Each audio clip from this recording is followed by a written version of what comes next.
আহত আমার ছেলে হয়েছে। আমি জানি 24-এ আমাদের কি দিনগুলো কাটাইতে হচ্ছে। আমার ছেলে ঘরেও থাকতে পারে নাই। পুলিশকে বলার সুযোগ ছিল যে ভাই আপনি আমাকে গুলি করেন না। যে মানুষগুলো অঙ্গহানি হয়েছে সে মানুষগুলোকে আমরা অবশ্যই রেসপেক্ট করি। বৈষম্যবিরোধী ছাত্র আন্দোলন বৈষম্য করতে গিয়ে আমরা যে মানুষগুলো আহত হয়েছি, না আপনি কারাগারি করবেন কেন? তাহলে আপনি ডিমান্ড করতেন না, আপনি আপনার সন্তান A+ পাইছে, আপনি আমাকে ডি গ্রেড দেন, তাহলে কেমন হলো? এটা হয় নাকি? তোমরা আহতরা কাঁধে কাঁধ মিলে থাকবে, ভাই ভাই থাকবে, তোমাদের মধ্যে কোনো বিভাজন হবে না, সব ফ্যাসিলিটি আহতরা সমানভাবে পাবে। এমনিই তো আমরা মামলা খেয়ে অলরেডি বসে আছি। আওয়ামী লীগের দোষরা আমাদের নামে মামলা দিছে, আমরা মামলায় ভুক্তভোগী এখনো আছি। আর পাশাপাশি একটা জব থাকবে আমার ছেলের।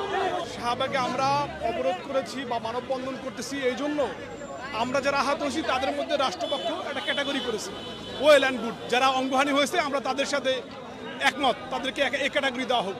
কিন্তু আমরা যে মানুষগুলো আহত হয়েছি, মোটা দাগের রাবার বুলেট ইনজুরি হয়েছি, আমার কি তখন সরকার যন্ত্রকে বা তখন পুলিশকে বলার সুযোগ ছিল যে ভাই আপনি আমাকে গুলি করেন না, আপনি আমাকে লাঠিচার্জ করলে আসতে করেন, আমাকে অঙ্গহানি করেন না?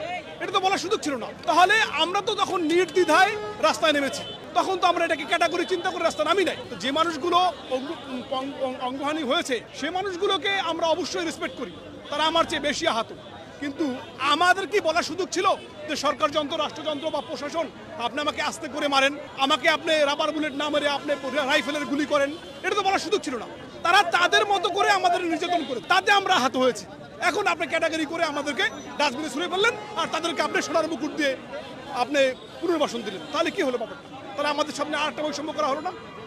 বৈষম্যবিরোধী ছাত্র আন্দোলন বৈষম্য করতে গিয়ে আমরা যে মানুষগুলো আহত হয়েছি, যে মানুষগুলো অঙ্গহানি হয়েছে, যে মানুষগুলো রক্ত দিয়েছে, সে মানুষগুলোই কেবল এই বিষয় নিয়ে আন্দোলন করতে কথা বলছে। আর সরকারের এমন একটা সুবর্ণ সময়, এমন একটা চমৎকার সময় আমাদেরকে রাজপথে নামতে হবে। রাষ্ট্রযন্ত্র তো এখন আমাদের দাবি হলো আমাদের ক্যাটাগরি সবগুলোকে A আর B ক্যাটাগরিতে আনতে হবে এবং এই মানুষগুলোকে সর্বোচ্চ রাষ্ট্রীয় সহায়তা দিতে হবে এবং রাষ্ট্রীয় খেতাব দিতে হবে এবং সুস্পষ্ট আইন দিয়ে এদেরকে পুনর্বাসন দিতে হবে। ক্যাটাগরি A হলো যে মানুষগুলো অঙ্গহানি হয়েছে, আর B হলো আমাদের তো D ক্যাটাগরিতে ফেলে রাখছে।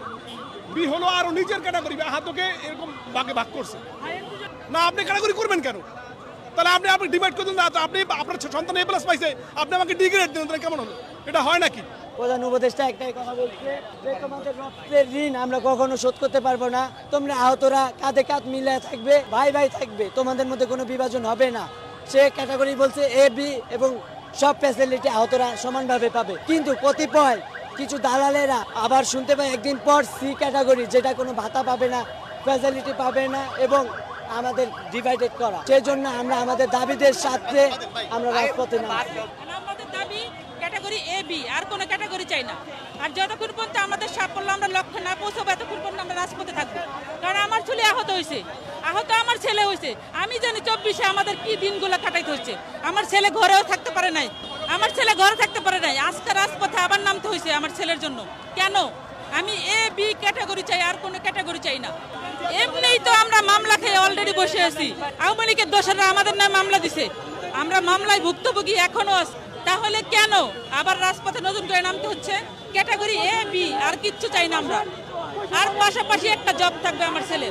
গুলি খাইছে, এই যে দেখেন আজকে আমার ছেলে দেশের জন্য এত কিছু করলো, কিন্তু আজকে দেওয়া হচ্ছে কি দেওয়া হচ্ছে? আজকে এই ছেলে একটা জব করতো, সেটাও নাই।